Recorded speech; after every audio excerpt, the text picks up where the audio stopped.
మంచిర్యాల జిల్లా కోటపల్లి మండలం సిట్సా గ్రామంలో రైతులు యూరియా కోసం తీవ్రంగా ఇబ్బందులు పడుతున్నారు. గురువారం తెల్లవారుజామునే రైతులు గ్రామంలోని ప్రాథమిక వ్యవసాయ సంఘం ముందు బారులు తీరారు. అయితే గంటల తరబడి నిలబడిన యూరియా లభ్యం కాకపోవడంతో రైతుల ఆగ్రహం వ్యక్తమైంది.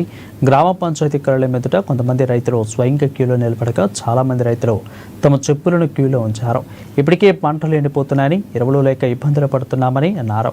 పనులన్నీ వదులుకుని రోజంతా క్యూ లైన్లో నిలబడి ఉన్నా ప్రయోజనం లేదంటూ రైతులు వాపోయారు.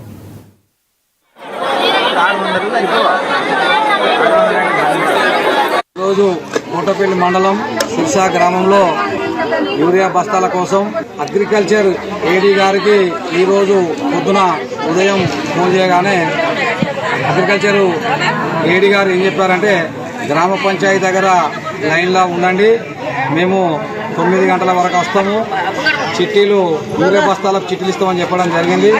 ఆ విధంగా మేము ఇక్కడ సిర్సా గ్రామానికి సంబంధించి ఒక 250 మంది దాకా ఇక్కడ లైన్లో ఉండడం జరిగింది. ఇంకా కొంతమంది రైతు వేదికలో ఉన్నారు.